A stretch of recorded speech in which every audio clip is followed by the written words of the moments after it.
उत्तर प्रदेश की जनपद बिजनौर के नगर पंचायत बढ़ापुर में एक महिला द्वारा जहर खाने का मामला सामने आया था, जिसको जिसको बाद में ज़िला बिजनौर के अस्पताल में भर्ती कराया गया था। हमारे साथ मौजूद हैं इस वक्त जो महिला लिपिक थी, वो हमारे साथ मौजूद हैं। उनसे बात करेंगे कि क्या पूरा मामला था। जी मीनू जी, क्या जो मामला जो आपके साथ घटना घटी, क्या था पूरा मामला? पूरा मामला ये था कि मैं सिर्फ टैक्स के बिल बनाती थी 4 साल से। उसके अलावा मेरा और अतिरिक्त कोई काम नहीं था, ना वसूली का काम था और ना मेरा बाहर जाने का काम था। मैं सिर्फ ऑफिस में ही बैठती थी।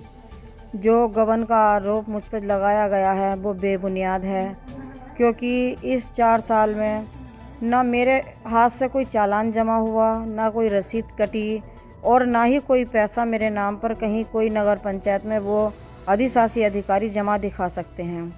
मैं चाहती हूँ कि अगर उन्होंने मुझ पर ब्लेम किया है तो उनके खाता नंबर जो 1278 है सरकारी, उसकी जांच कराई जाए। उन रसीद बुकों की जांच कराई जाए जिसके में वो अब मेरे एडमिट होने के बाद रसीदें बार बार फड़वा कर फर्जी साबित करना चाह रहे हैं। मतलब जो रसीद वो बता रहे हैं, वो रसीद सारी मतलब आप कह रहे हैं कि फर्जी तरीके से लगाई गई थी? फर्जी तरीके से सब लगाई गई हैं। कल मेरे पास एक कर्मचारी का फ़ोन आया, उसने कहा कि परसों शाम ईओ साहब ने 7:30 बजे योगेश उर्फ कालू, नीरज, नासिर और वीरेंद्र 4 कर्मचारियों के द्वारा उसमें बहुत सारी रसीदें जो सही। ये चारों क्या करते हैं?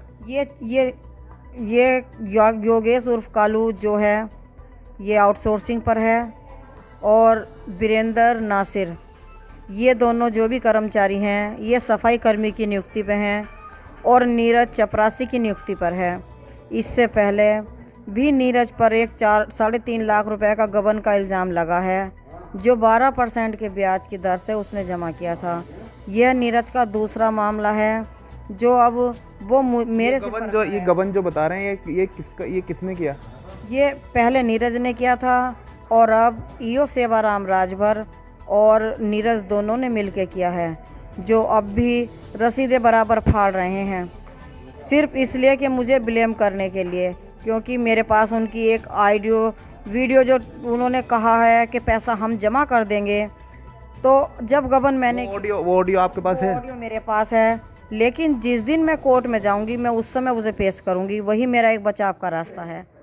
तो उसे सार्वजनिक क्यों नहीं कर रहे हैं? मुझे सार्वजनिक इसलिए नहीं कर रही क्योंकि जब वो प्रेस वालों को ख़रीद सकता है, ऑफिस वालों को ख़रीद सकता है, तो वो मेरी वीडियो क्लिप पे भी क्या कर सकता है, उसका कोई वो तो है नहीं। सार्वजनिक हो जाएगी तो जो पब्लिक है, जो जनता है, उसको पता चल जाएगा। मैंने 156(3) में मुकदमा दर्ज करा दिया है। बहुत जल्द कोर्ट में पेशी होगी। मैं उसे वहाँ अपने ऑडियो जज साहब के सामने रखूँगी। आपने जो जहर खाया वो क्यों खाया? क्योंकि अगर ये बात थी तो आप थाने जा सकते थे या फिर किसी अधिकारी से मिल सकते थे। क्या कारण रहे कि आपने वहाँ से निकलते ही, जो नगर पंचायत से निकलते ही, ईओ सेवाराम राजभर का कहना है कि यहाँ पर आप मतलब नगर पंचायत में आप धमकी देकर गए थे कि ईओ को भी फंसाऊंगी और आपको भी फंसाऊंगी। ये लफ्ज़ ईओ सेवाराम राजभर, ये सब झूठ है, क्योंकि वहाँ पर हमारे सिविल के जज सुनील कुमार भी मौजूद थे और दैनिक जागरण के पत्रकार सोनू सैनी भी वहाँ मौजूद थे। अगर मुझे उसे धमकी देनी होती तो मैं उसे पकड़कर वहाँ भी पीट सकती थी, क्योंकि जब मैंने गलत नहीं किया तो मैं डरती क्यों? जहर क्यों खाया? मैं उसके उत्पीड़न से परेशान थी। वो जो मेरे साथ नाजायज़ संबंध बनाने की बार बार बात कर रहा था, मैं उससे बच रही थी। और उस दिन जब हद हो गई, जब उसने 25 सितंबर को शाम 7 बजे पहले मुझे मैसेज किया कि मेरे घर आओ, उसकी मैंने उस बात को नज़रअंदाज किया, लेकिन फिर उसने वीडियो कॉल की। तब तक मैं ये नाजायज़ संबंध किसने बनाने? ये सेवाराम राजभर से जो ईओ है, हाँ, ईओ जो है सेवाराम राजभर, उसकी जो उसने मेरे वीडियो की है उसकी मेरे पास अभी तक भी मेरे मोबाइल में है। कोई झूठ नहीं है। लेकिन जब 7 बजे, 7:15 बजे के बाद में मेरा क्या काम ऑफिस में रुकने का, वो मुझे 9 बजे से 7 बजे तक ड्यूटी बैठा कर रखता था बिना वजह के, जबकि आप भी जानते हो कि 1 किलोमीटर दूर मेरा घर है, छोटे बच्चे हैं। अब मैं उन्हें खाना किस समय बना के खिलाती, लेकिन वो तब भी मुझे रोकता था, सिर्फ इसलिए कि अगर सब कर्मचारी चले जाएं तो मैं इसका शोषण कर सकूं। लेकिन जब उसकी कहीं कोई बात नहीं चली तो उसने मुझ पर ये ब्लेम लगाया जो बेबुनियाद है। और इसमें आज नहीं तो कल नीरज और ईओ नौकरी दोनों की जानी है, इसमें कोई नहीं बचेगा, क्योंकि गबन उनके द्वारा ही हुआ है। वो ऑडियो क्या आप हमें दे सकते हैं या नहीं, मतलब? नहीं, मैं ऑडियो उसे जो है कोर्ट में दाखिल करूंगी, और कोर्ट में दाखिल करने के बाद ही मैं अपना बचाव करूंगी, क्योंकि मैं नहीं चाहती कि वो मुजरिम बचे, उसे सज़ा और सज़ा ऐसी मिले कि वो ईओ सेवाराम राजभर का कहना है कि 9 महीने से लगातार जो ये गबन का मामला सामने आया है, 9 महीने से लगातार चलता चला आ रहा था। 1,48,000 रुपये का मामला था, और आपने बीच से जो उनको ये वो खुद कह रहे हैं कि मतलब जो बीच से इन्होंने स्लिप फाड़ के वो गबन किया। तो क्या मतलब आप 9 महीने से लगातार उनसे जो बता रहे हैं, क्या ये मतलब बात सही है? नहीं, बिल्कुल गलत है। क्या सरकारी रसीद बुक 9 महीने तो दूर 9 दिन भी कोई रख सकता है अपने घर? ये तो आप भी जानते हो कि सरकारी पैसा 1 रुपया भी गबन है, और 9 महीने, जबकि कोई रसीद बुक मेरे नाम पर नहीं है, कोई चालान मेरे नाम पर नहीं है। और अगर मैं गबन कर रही थी तो इसने 9 महीने पहले मेरी शिकायत क्यों नहीं की? ये 9 महीने पहले भी मुझे जेल भेज सकता था, क्यों रुका हुआ था? जो अगर किसी बात में सच्चाई थी इसकी तो मुझे जेल भेज देता, लेकिन इसने जेल उसी दिन क्यों भेजा जब मैं 3 तारीख में नौकरी छोड़ चुकी थी। मैं तो 3 में बोल रहा है कि मुझे अभी पता चला, 6-7 दिन पता चला, इसलिए मैंने पेपर भी कराया। एक पेपर भी आपका वायरल हो रखा है। वो भी झूठा है। उसमें मुझे नीरज के कमरे में नीरज, नासिर और वीरेंद्र तीनों ने ज़बरदस्ती इतना मजबूर कर रखा था कि तुम्हारे बच्चों को हम यहाँ रहने नहीं देने के, तुम्हें नौकरी नहीं करने देने के। आज तक मैं उस नौकरी के लालच में वहाँ पड़ी थी, लेकिन आज मुझे बढ़ापुर में नौकरी करना या रहने का कोई शौक़ नहीं है।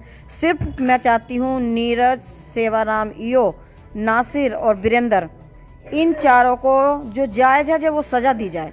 बस मैं बढ़ापुर में कभी आपने इसकी शिकायत कहाँ मैंने इसकी शिकायत महिला आयोग विभाग, मुख्यमंत्री, प्रधानमंत्री, अपने एसपी साहब, डीएम साहब, सीडीओ साहब, सब जगह मैं इसकी एप्लीकेशन कर चुकी हूँ। ऐसा नहीं है कि इस सरकार में औरत के हित में कुछ फैसला नहीं लिया जाएगा। और वो दिन भी दूर नहीं जब ईओ सेवाराम बढ़ापुर से गिरफ्तार होकर जेल जाएगा। इसने मेरी एप्लीकेशन बढ़ापुर थाने में भी नहीं देन दी, वहाँ पर भी थाने में पुलिस ने नहीं लिया। उन्होंने नहीं, इसने नहीं देन दी, इसने एप्लीकेशन नहीं देने दी। जब क्यों क्योंकि जितनी रकम यो वहाँ दे सकता है थाना में, इतनी मेरे पास तो थी नहीं जो मैं उन्हें दे देती। मतलब पुलिस वालों ने नहीं ली? पुलिस वाले सिर्फ करप्शन और पैसे के ही उम्मीद हैं।